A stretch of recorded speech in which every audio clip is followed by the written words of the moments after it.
Hello students, मैं भरत चौधरी आपके YouTube channel Bharat academy में आप सभी का स्वागत करता हूं। आज हम लोग पढ़ेंगे औसत। मैंने लास्ट वीडियो में औसत में आपको बेसिक टॉपिक पढ़ाया था, इसका बेसिक कैलकुलेशन वाले क्वेश्चन पढ़ाए थे। आज जो इस वीडियो में हम लोग पढ़ेंगे, इसमें एडवांस लेवल पढ़ेंगे। उसका जो लैंग्वेज वाले क्वेश्चन है वो किस तरीके से आते हैं, जो लैंग्वेज ऐड कर दी जाती है। अब जैसे यहाँ पर ये क्वेश्चन है, 5 क्रमागत संख्याओं का औसत m है। यदि आगे की 3 संख्याएं और सम्मिलित कर ली जाएं तो नया औसत m से कितना अधिक होगा। तो इस टाइप के क्वेश्चनों को हम 2-3 तरीकों से कर सकते हैं। देखो, एक तो ये है कि बेसिक प्रोसेस जो है वो भी बता देता हूँ मैं आप लोगों को। 5 क्रमागत संख्या है। क्रमागत मतलब लगातार कॉन्जुगेटिव, 1 2 3 4 5 6 सारी की सारी क्या होती हैं, क्रमागत होती हैं। जैसे पहली संख्या अगर a मानते हो तो उससे अगली एक ज़्यादा, फिर एक और ज़्यादा, फिर एक और ज़्यादा, फिर एक और ज़्यादा, हो गई 5 संख्याएं। औसत अगर निकाला जाए तो इन सभी को जोड़कर अगर 5 से डिवाइड कर देते हो तो एवरेज आ जाएगा। और एवरेज उसने दे रखा है, कितना दे रखा है, m, मतलब कोई संख्या नहीं दी है, एक अज्ञात पद दे रखा है, मतलब m। अब यहाँ पर एक तो ये तरीका है कि इसे सॉल्व किया जाए। फिर इसमें भी दो चीज़ें, ना तो हमें संख्याएं मालूम हैं और ना ही हमें एवरेज मालूम है। उसके बाद और नई 3 संख्याएं और ऐड की जाएंगी तो इसी में आगे ऐड कर दोगे। तो इसमें क्या है कि बेसिक प्रोसेस 2 बार इक्वेशन बनानी पड़ेंगी, बहुत लेंदी क्वेश्चन हो जाएगा। तो इस तरीके से नहीं करना है। दूसरा तरीका मैं आप लोगों को बता देता हूँ। दूसरा तरीका है इसका, जब भी ऐसा कोई क्वेश्चन आता है यहाँ पर, उसने कहा 5 क्रमागत संख्याओं का औसत m है। अब यहाँ पर अगर हम स्टार्टिंग से, शुरुआत से संख्याएं लेते हैं, 1 2 3 4 और 5 हो गई संख्याएं। एवरेज निकालोगे तो इन्हें जोड़ो और 5 से डिवाइड कर दो, एवरेज आ जाएगा। 1 और 2 3 और 3 6 4 10 और 5 15, और 15 को 5 से डिवाइड करोगे तो 3, मतलब जो उसने m बोला था उसकी वैल्यू हमारे पास कितनी हो गई है, 3 हो गई है, 3। अब उसने कहा है कि यदि आगे की 3 संख्याएं और सम्मिलित कर ली जाएं। हमने संख्याएं कहाँ तक ले रखी हैं, पहले 5 तक। अगर आगे की 3 संख्या और सम्मिलित की जाएंगी,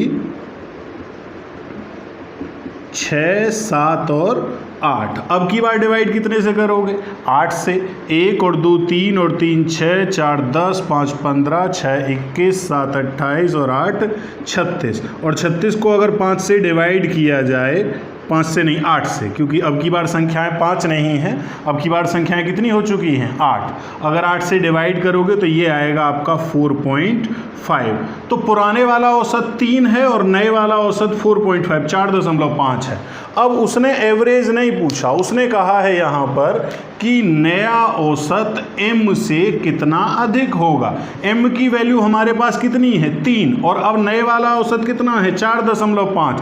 कितना अधिक हो गया, 1.5। तो ये आंसर है हमारा। अब ये 2 तरीके हो गए, एक तो ये बिल्कुल बेसिक था, एक ये है कि थोड़ा सा हम शुरुआत से कर सकते हैं। इसके अलावा एक सबसे आसान तरीका मैं आप लोगों को बता देता हूँ, उससे आसान कुछ नहीं होगा। देखो यहाँ पर क्या है, कुछ नहीं करना, सिंपल कैलकुलेशन भी नहीं करनी है। जितनी भी संख्याएं वो आगे शामिल करता है। पहले 5 संख्याएं ले रखी थी, औसत कितना दे रखा है, m दे रखा है। उसने आगे की कितनी संख्या और सम्मिलित की हैं, 3 संख्या। अब यहाँ पर जितनी भी संख्या वो आगे शामिल करता है, 3 संख्या शामिल की थी, 3 का आधा करना 1.5, यही आंसर है। इतना ज़्यादा होगा केवल। जितनी भी संख्याएं वो शामिल करेगा, ऐड करेगा, उसका आधा कर देना है केवल। तो अगर वो 10 संख्याएं सम्मिलित करता तो 10 का आधा कितना हो जाएगा, 5 की वृद्धि हो जाती। अगर वो 50 संख्याएं सम्मिलित करता तो 25 की वृद्धि हो जाती। मतलब कुछ नहीं करना है, जितनी भी संख्याएं वो आगे शामिल करता है उसके आधे की वृद्धि होती है। अब यहाँ पर तो क्वेश्चन है कि आधे की वृद्धि हो रही है, क्योंकि उसने क्या किया था, आगे की संख्याएं शामिल की थी। ऐसा भी क्वेश्चन आ जाता है कि अंतिम 10 संख्याएं छोड़ दी गई। अगर ऐसा कोई क्वेश्चन आता है तो चलो एक क्वेश्चन उस पर भी कर लेते हैं। अब यहाँ पर क्वेश्चन है 15 क्रमागत संख्याओं का औसत n है, यदि अंतिम 4 संख्याएं छोड़ दी जाएं तो औसत में कितने की कमी होगी। देखो, जब नई संख्याएं सम्मिलित की जाती हैं तो औसत में वृद्धि होती है, और संख्याएं अगर छोड़ दी जाएं तो औसत में कमी हो जाती है। अब यहाँ पर कितनी संख्याएं छोड़ी गई हैं? 4 संख्या छोड़ी गई हैं। बस कुछ नहीं करना, 4 का आधा कितना हो गया? 2, बस 2 की कमी, यही आंसर है हमारा। भाई सिंपल सा, अगर संख्याएं शामिल की जाती हैं तो वृद्धि और छोड़ दी जाती हैं तो कमी, करना हर बार आधा ही है। जितनी संख्याएं शामिल करता है उसके आधे की वृद्धि होती है, और संख्याएं छोड़ देता है तो जितनी भी संख्याएं वो छोड़ेगा उसके आधे की कमी होगी। तो ये हो गया। इसके अलावा और नया क्वेश्चन करते हैं। अब यहाँ पर क्वेश्चन है, एक क्रिकेट खिलाड़ी का 10 पारियों का कुछ औसत था। 11वीं पारी में उसने 108 रन बनाए, जिससे उसकी औसत रन संख्या में 6 की वृद्धि हो गई। अब उसकी औसत रन संख्या कितनी है? औसत रन संख्या मतलब एवरेज रन रेट, पारी का मतलब होता है इनिंग।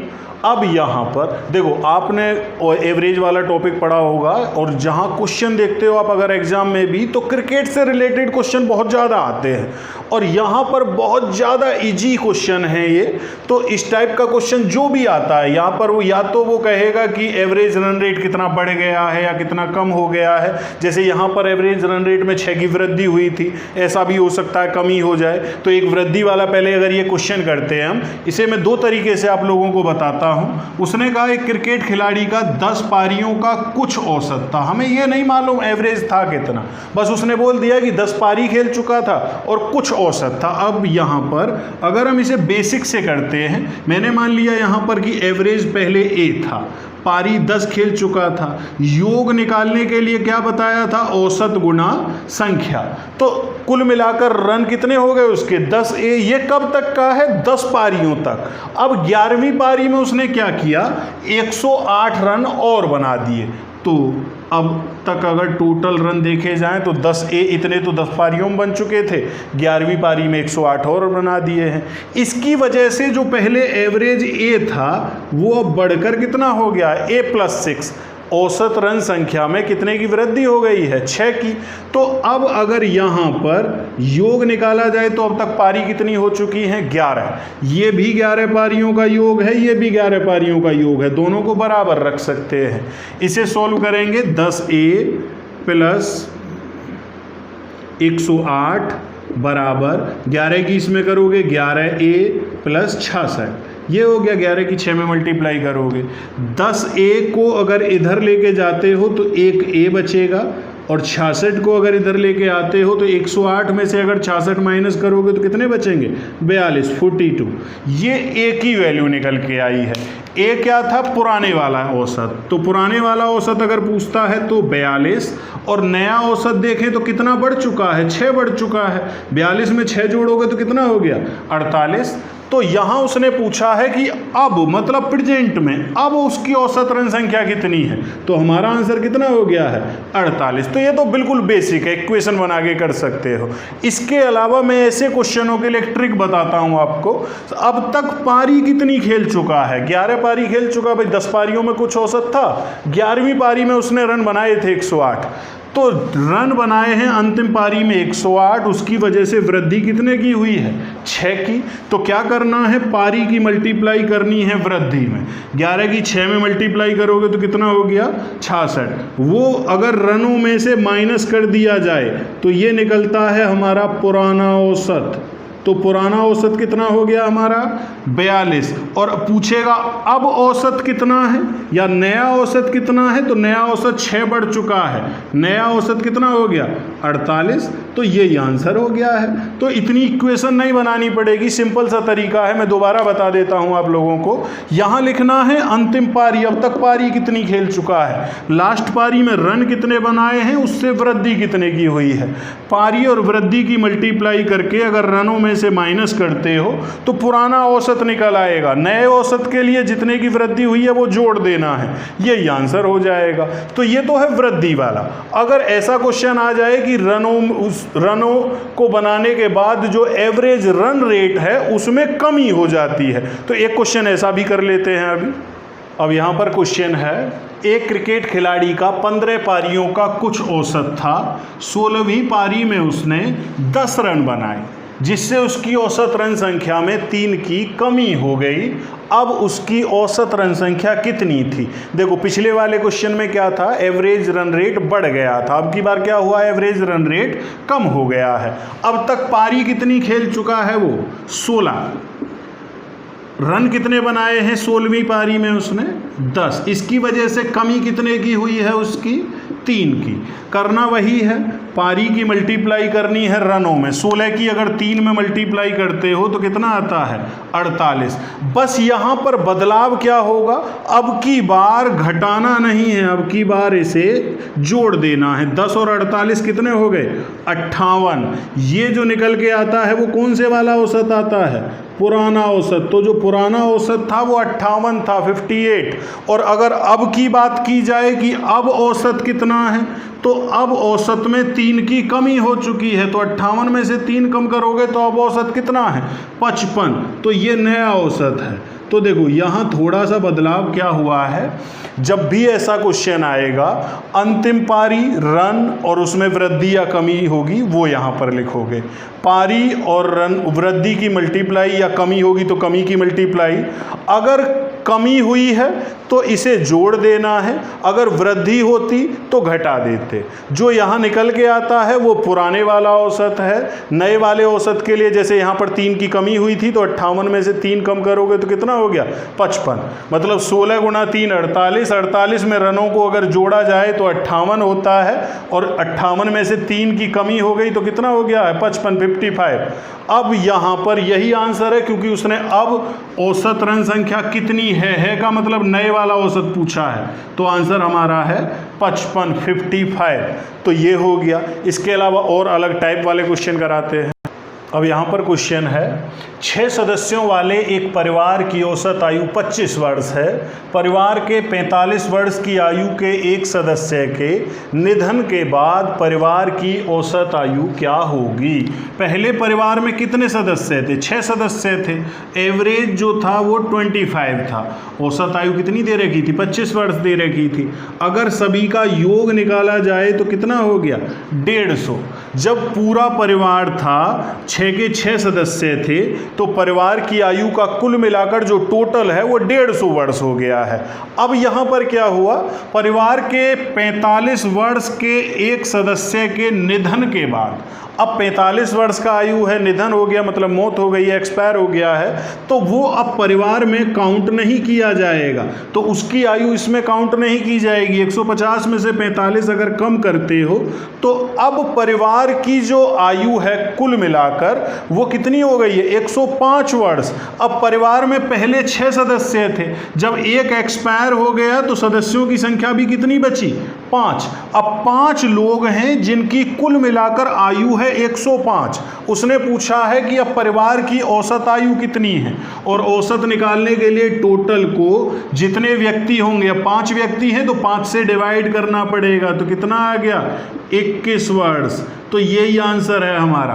तो क्या करना है, जब भी ऐसा क्वेश्चन आएगा पहले पूरे परिवार की टोटल आयु निकाल लोगे, उसके बाद जो भी एक्सपायर हो गया है उसकी आयु क्या कर देनी है, उसमें से माइनस, और जो टोटल बचेगा, और जो लोग अब बचे हुए हैं, भाई 6 लोग थे, एक खत्म हो गया, तो अब भी कितने बचे हैं, 5 बचे हैं, तो 5 से डिवाइड करोगे तो एवरेज आ जाएगा। तो टोटल जो औसत निकल के आया है हमारे पास वो है 21 वर्ष। यही आंसर है। तो नया अलग टाइप का क्वेश्चन करते हैं। अब यहाँ पर क्वेश्चन है, शादी के समय एक औरत तथा उसके पति की औसत आयु 23 वर्ष थी। 5 वर्ष बाद उसके पास 1 वर्ष का बच्चा है। अब सारे परिवार की औसत आयु कितनी है? अब यहाँ पर देखो, शादी के समय तो 2 ही लोग थे, केवल वाइफ और हस्बैंड। इनकी आयु का अगर टोटल निकाला जाए, योग निकाला जाए, तो 23 वर्ष थी, 2 लोग हैं, तो कुल मिलाकर कितनी हो गई है, 46। ये कब थी, जब शादी के समय। अब उसने कहा कि 5 वर्ष बाद, इसका मतलब शादी को 5 साल हो चुके हैं। जब शादी को 5 साल हो चुके हैं तो इसकी उम्र भी 5 साल बढ़ गई होगी अब तक, और इसकी उम्र भी 5 साल बढ़ गई होगी अब तक। कुल मिलाकर अगर देखें तो टोटल में कितने साल बढ़ जाएंगे दोनों के? 10 साल। मतलब दोनों की अगर प्रेजेंट एज देखी जाए तो 56 वर्ष है। अब उसने क्या कहा कि अब 5 वर्ष बाद उसके पास 1 वर्ष का बच्चा है। अब पति और उनका एक बच्चा। अब 56 साल तो पति और पत्नी की है, 1 साल बच्चे की भी आयु है, तो पूरे परिवार की आयु कितनी है अब टोटल कुल मिलाकर? 57 वर्ष। अब पूरे परिवार की है 57 वर्ष। पूरे परिवार में मेंबर कितने हो गए हैं? अब 3 लोग हैं। एवरेज निकालने के लिए इसे 3 से डिवाइड कर दोगे तो अब परिवार की जो औसत आयु है वो कितने वर्ष हो गई है? 19 वर्ष। देखो यहाँ इस टाइप के क्वेश्चनों में गलती कहाँ होती है? गलती होती है यहाँ पर। हम क्या करते हैं कि ये 46 में ही 1 जोड़ देंगे, 47 हो जाएगा, 47 से डिवाइड करेंगे। ऐसा नहीं करना है। जितने साल पहले शादी हुई है और अब में और तब में इतने साल का डिफरेंस होगा। भाई एज तो हर साल बढ़ती है, तो 5 साल बाद है उनके पास 1 साल का बच्चा, तो इसलिए 5-5 साल दोनों के जोड़ देने हैं, तो कुल में 10 जुड़ जाएंगे। तो दोनों की प्रेजेंट एज 46 नहीं है, दोनों की जो प्रेजेंट एज है वो कितनी है? 56। 1 साल का बच्चा भी है, तो पूरे परिवार की आयु 57 हो गई। 3 लोग हैं तो 3 से डिवाइड कर दो, एवरेज निकल आएगा। तो अब परिवार की जो औसत आयु है वो है 19 वर्ष। तो इस टाइप के क्वेश्चन ऐसे करने हैं। इसके अलावा और आते हैं इसी में औसत चाल वाले क्वेश्चन, तो एक औसत चाल वाला भी करा देता हूं। देखो अब यहाँ पर क्वेश्चन है, एक व्यक्ति कार द्वारा शहर ए से बी तक 60 किलोमीटर प्रति घंटे की चाल से जाता है तथा वापस बी से ए तक 40 किलोमीटर प्रति घंटे की चाल से आता है। पूरी यात्रा में उसकी औसत चाल कितनी है? जब भी एवरेज स्पीड का क्वेश्चन हो तो उसे 2 तरीके से कर सकते हैं। देखो मैं दोनों तरीके आप लोगों को बता देता हूँ। एक तो ट्रिक है, अगर कभी भी एवरेज स्पीड निकालनी है, एवरेज स्पीड का फॉर्मूला होगा 2xy upon x plus y। अब यहाँ पर ये x और y क्या है? x है पहली चाल, मतलब जहाँ शुरुआत की थी, x पहली चाल है, और y है दूसरी चाल जिससे वापस आया था। अब यहाँ पर देखो इस टाइप के क्वेश्चन, एक और टॉपिक आएगा आपका टाइम एंड डिस्टेंस, उसमें भी एवरेज स्पीड वाले क्वेश्चन आते हैं। यहाँ पर क्या है? दोनों बार बराबर दूरी तय की गई है। ए से बी तक गया है और बी से ए तक वापस आया है। जैसे कोई गाजियाबाद से मेरठ जाता है और मेरठ से गाजियाबाद वापस आ जाए, तो दोनों बार क्या हुआ है? दूरी दोनों बार बराबर तय की गई है, तो तब इस फॉर्मूले को हम यूज कर सकते हैं। अब यहाँ पर अगर इस ट्रिक में रखते हैं तो 2 × 60, पहली वाली चाल 60 है और वापस आया कितनी चाल से? 40 से। नीचे रखते हैं x प्लस वाई, मतलब दोनों चालों को जोड़ देना है। 60 और 40 को जोड़ोगे तो कितना हो जाएगा? 100। ये क्या निकल के आ रहा है? हमारा एवरेज स्पीड। अब 100 से ये दोनों जीरो खत्म हो गई। 2 × 6 12, 12 × 4 हो गया आपका 48 किलोमीटर प्रति घंटा, 48 किलोमीटर पर आवर। तो एक तो ये तरीका हो गया, तो सिंपल सा है, एक सिंगल ये कैलकुलेशन करनी है केवल और तुरंत आंसर आ जाएगा आपका। अब कई बार ऐसा होता है कि हम फॉर्मूले भूल जाते हैं, एग्जाम टाइम में प्रेशर इतना ज़्यादा होता है कि कन्फ्यूजन हो जाती है बहुत ज़्यादा। तो उसके लिए क्या करना है? देखो अब एक बार तो चाल है 60 और एक बार चाल है 40, यही तो है। अब यहाँ पर ये 60 किलोमीटर पर आवर की स्पीड से गया था और 40 किलोमीटर पर आवर की स्पीड से वापस आया है। तो एक ऐसी दूरी मानो जो 60 से भी डिवाइड होती हो और 40 से भी, मतलब एक ऐसी संख्या जो इन दोनों से डिवाइड होती है। इसका मतलब दोनों का एलसीएम ले लेना है। एलसीएम अगर 60 और 40 का एलसीएम लेते हो तो ये आ गया आपका 120। अब जब 60 किलोमीटर प्रति घंटे की चाल से, और ये जो 120 है ये आपकी दूरी आई है, डिस्टेंस, जब 60 किलोमीटर प्रति घंटे की चाल से 120 किलोमीटर अगर दूरी तय की जाएगी तो कितने घंटे लगेंगे? 2 घंटे लगेंगे। और अगर 120 किलोमीटर की ही दूरी को 40 किलोमीटर प्रति घंटे की चाल से तय करते हो तो 3 घंटे लगेंगे। अब यहाँ पर देखो 120 किलोमीटर ही तो गया था और 120 किलोमीटर ही वापस आया है। कुल मिलाकर जो दूरी तय हो गई है वो कितने किलोमीटर दूरी तय हो गई?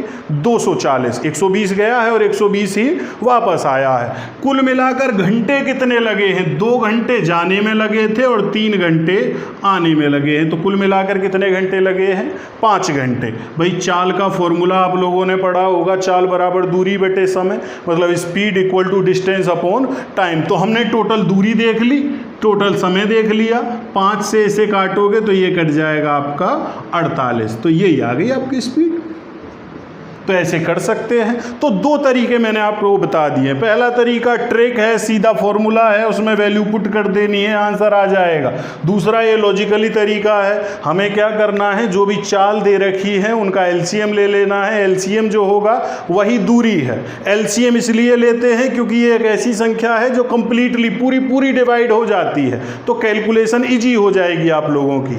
अब 120 किलोमीटर जाने में 2 घंटे इसे लगे हैं और वापस आने में 3 घंटे लगे हैं, क्योंकि जो चाल है वो 40 किलोमीटर प्रति घंटा रह गई थी। अब 120 ही गया है, 120 ही वापस आया है, तो कुल मिलाकर दूरी हो गई आपकी 240 और टाइम लगा है 2 घंटे जाने में और 3 घंटे आने में, मतलब 5 घंटे। 5 से इसे डिवाइड करोगे तो 48। यही है स्पीड। तो एवरेज स्पीड का कोई भी क्वेश्चन आता है, अब चाहे एवरेज वाले टॉपिक में आप पढ़ते हो इसे या टाइम एंड डिस्टेंस में पढ़ोगे तब भी आएंगे इस टाइप के क्वेश्चन, तो बड़े आसान तरीके से कर सकते हो। इसके अलावा और नए टाइप करते हैं। अभी देखो यहाँ पर क्वेश्चन है, किसी परीक्षा में छात्रों तथा छात्राओं बॉयज एंड गर्ल्स के औसत प्राप्तांक क्रमशः 71 तथा 75 है। सभी विद्यार्थियों के औसत प्राप्तांक 72 है। छात्रों तथा छात्राओं की संख्या का अनुपात कितना है? देखो, जब भी एक ग्रुप दे रखा हो और उसके 2 टुकड़े कर रखे हो, भाई अगर मैं पूरी क्लास की बात करूं तो पूरी क्लास क्या हो जाएगी? एक ग्रुप हो जाएगा जिसमें बॉयज एंड गर्ल्स दोनों हैं। अब उसमें से क्या किया, लड़कों के औसत प्राप्तांक अलग कर दिए हैं और लड़कियों के अलग कर दिए हैं, तो उसे 2 टुकड़ों में बांट दिया है। तो जब भी ऐसा क्वेश्चन आता है, जब एक पूरा ग्रुप दे रखा हो और उसके 2 टुकड़े दे रखे हो, तो ऐसे क्वेश्चनों में क्या करना है, एलिगेशन लगाते हैं हम लोग। एलिगेशन रूल कैसे लगाएंगे? जो सभी विद्यार्थियों, मतलब जिसमें बॉयज एंड गर्ल्स सब हैं, उनका औसत प्राप्तांक 72 है, वो बीच में रखना है। उसके अलावा बॉयज़ का एक साइड में और गर्ल्स का एक साइड में। उसने कहा है किसी परीक्षा में छात्रों तथा छात्राओं के औसत प्राप्तांक क्रमशः 71 तथा 75 हैं। लड़कों के अगर 71 हैं तो लड़कियों के कितने हो गए हैं? 75। तो बॉयज़ के अलग लिख दिए लड़कों के और लड़कियों के अलग लिख दिए हैं। उसके अलावा पूरी क्लास का कहाँ रख दिया है? बीच में। तो कुछ नहीं करना, अब इन दोनों का डिफरेंस इसके सामने। भाई 71 और 72 में कितने का अंतर है? 1 का अंतर है। 75 और 72 में कितने का अंतर है? 3 का अंतर है। यही रेशो हो गया, कुछ भी नहीं, बड़ा सिंपल सा है। जो पूरी क्लास का एवरेज है वो बीच में रखना है। उसके अलावा बॉयज और गर्ल्स दोनों अलग अलग, और डिफरेंस क्रॉस में लिखने होते हैं। इसका अंतर यहाँ लिखोगे, ध्यान रखना, क्रॉस में। इन दोनों का डिफरेंस यहाँ पर लिखोगे क्रॉस में।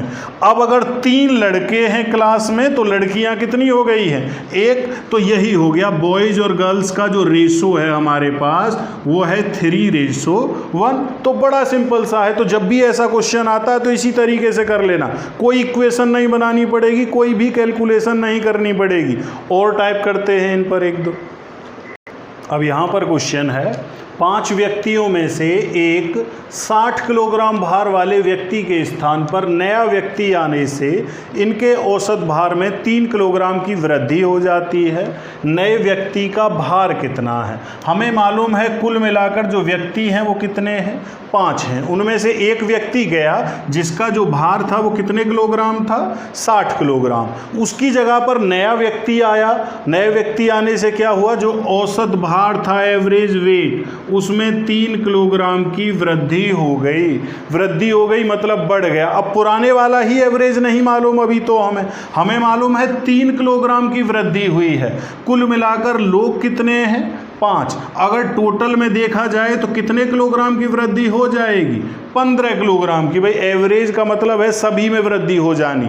तो 3 किलोग्राम की वृद्धि हुई है, जितने भी व्यक्ति हैं उनसे मल्टीप्लाई कर दोगे तो टोटल वेट में 15 किलोग्राम की वृद्धि हुई है। ये जो 15 किलोग्राम की वृद्धि हुई है किस वजह से हुई है? क्योंकि एक व्यक्ति नया आया है। तो जो नया व्यक्ति है वो पुराने व्यक्ति की तुलना में 15 किलोग्राम ज़्यादा भारी होगा। पुराने वाला व्यक्ति कितने किलोग्राम का था? 60 किलोग्राम का। अब वाला व्यक्ति 15 किलोग्राम ज़्यादा भारी है, मतलब कितने किलोग्राम का हो गया फिर वो? 75 किलोग्राम का। तो यही आंसर है।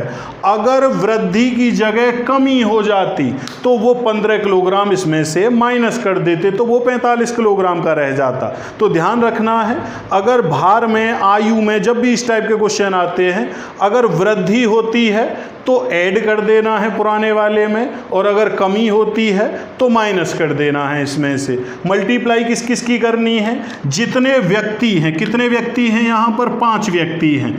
जितने की वृद्धि या कमी हुई है उसी की मल्टीप्लाई करनी है। तो 5 तिया 15 हो गया। वृद्धि हुई है तो वृद्धि का मतलब प्लस जोड़ देना है, अगर कमी होती तो कमी का मतलब माइनस। तो इस टाइप के क्वेश्चन एवरेज में अलग अलग टाइप के बहुत सारे क्वेश्चन हैं। तो आप लोग करो, इसमें से जितने ज़्यादा से ज़्यादा कर सकते हो। अगर किसी की क्वेरी है तो पूछ लेना। उम्मीद करता हूँ सारे क्वेश्चन ज़्यादातर हो जाएंगे इसी से। तो मिलते हैं नेक्स्ट वीडियो में नेक्स्ट टॉपिक के साथ।